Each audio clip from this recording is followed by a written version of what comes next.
And a very, very warm welcome to this course on activities and specifically planning activities.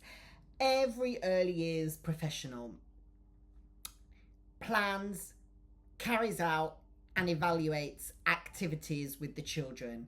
This is essentially your teaching and learning. You do this whether you are working in a baby room or whether you're working with 4 and 5-year-olds in early years. With whatever age we're working with, we deliver activities. That's just what we do as early years practitioners. And for some people, that's very intuitive, and running and organising activities comes very naturally. And for other early years practitioners, you need to work a bit harder on getting it right, and it takes practice over time.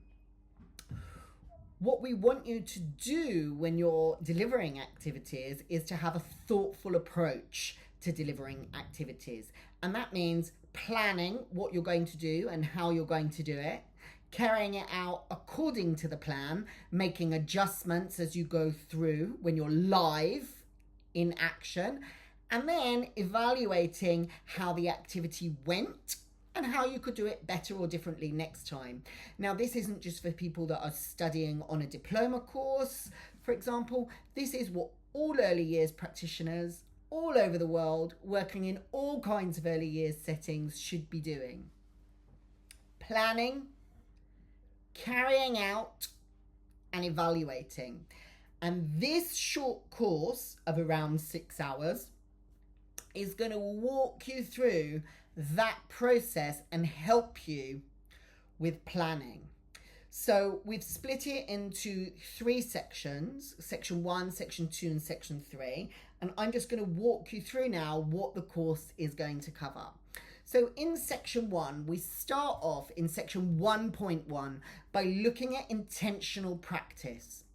And intentional practice is about doing something with a reason behind it, rather than just doing something kacha, rather than just doing something putting out the toys.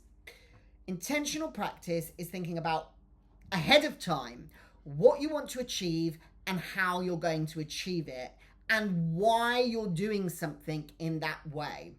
So section 1.1 is all about laying the seeds for intentional practice, thinking about what you're doing, why you're doing it, and what you want to achieve. And intentional practice can look different with different age groups. It can look different in different types of settings, but the principles of intentional practice are always the same. What am I doing? Why am I doing it? What's my plan?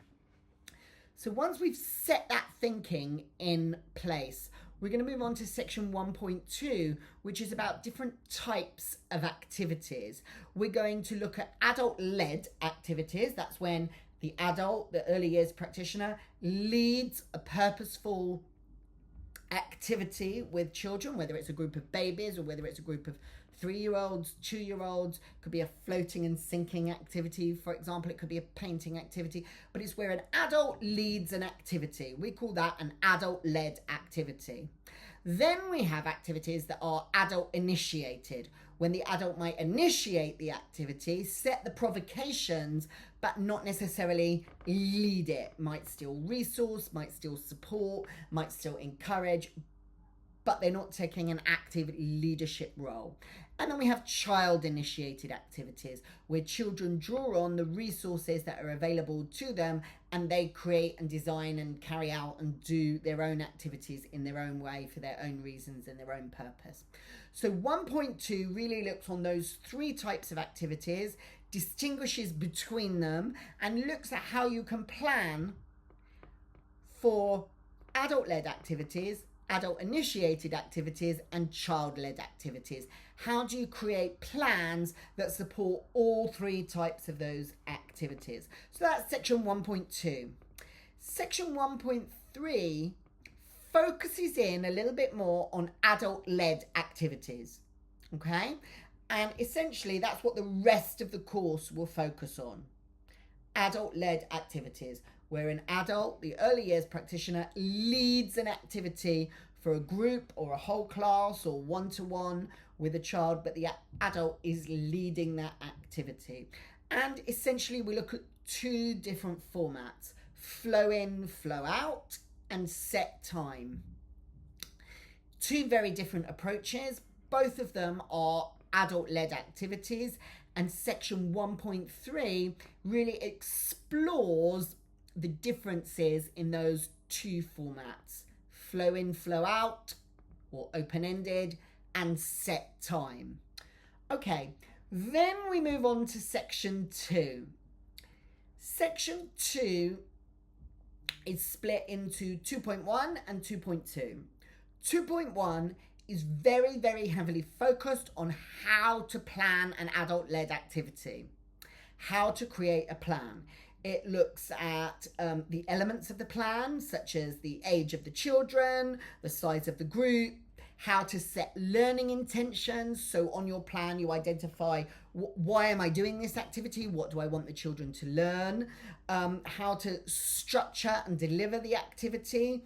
Introduction, main steps, conclusion. How do you bring an activity to an end? How do you introduce it? What's the difference between an introduction and the main section? How does that look in practice? What resources will you need? What resources? How to select the resources that you need for a particular activity, and how to document that on a plan. We look at differentiation. When you're doing a plan, an activity plan for children, you need to consider differentiation. How do you make the activity different for every child that's going to participate? Not every child is the same, so not every child will need the same format or the same input from you when doing an activity. So very simplistically, differentiation is, how do I stretch and challenge the more able, the more capable, the older children to provide them with challenge, and how do I support the children that need more support, and how do I make it different for every child to meet their needs, their personal needs. Right, then we look at the adult's role in the activity, and the adult's role is looking at what does the adult do in leading the activity? Are they a facilitator, a leader, a demonstrator? We delve into Vygotsky's zone of actual development and zone of proximal development, and we look at the adult's role within ZPD, the zone of proximal development, and how the adult can provide scaffolding and what the scaffolding looks like. Why are we looking at those things? Because when you do an activity plan, you will document what the adult's role in the activity is on the activity plan itself. So when you're doing the activity, you know what your role is. Okay, section 2.2 then moves on to look at how we deliver an activity. What does a great activity look like? How can you draw on what you've planned and really implement that and run effective activities? I give a 26-minute, actually I think it's not that long, maybe 17-minute presentation on delivering great activities. And I talk about how to use ground rules, how to set expectations, how to manage a group when you're doing that. And then we move on and we look at immersive experiences, and we look at how to have the children really engaged and really taking part in an activity. And my key message really in that section of the course is to relinquish control and to let children take the activity in their direction, even if it's different to the direction that you planned. And then moving on to section 3 of the course, section 3.1 focuses on evaluation. We've done the plan, we've delivered the activity, now we need to evaluate it. So section 3.1 is about evaluating your activities. When you've done it, what are their different categories of evaluation? What went well, what didn't go well, how could I do it better, differently next time? Did the children learn? What learning took place for the children? That's all 3.1. It's all about evaluating activities. And then 3.2 is about, it's a resource bank. So what we've done in 3.2 is we've talked about different types of activities and different kinds of activities, and we've provided loads of links, and we've invited you to add your activity ideas to share with everyone else that's taking this short course on a range of different categories. So for example, outdoor and nature, cooking and sensory, speaking and listening. So we've selected a range of different activity types. We've identified why it's important that children have access to music and movement, science and technology, how that supports their development, and we've given you some activity ideas to think about in each of those categories.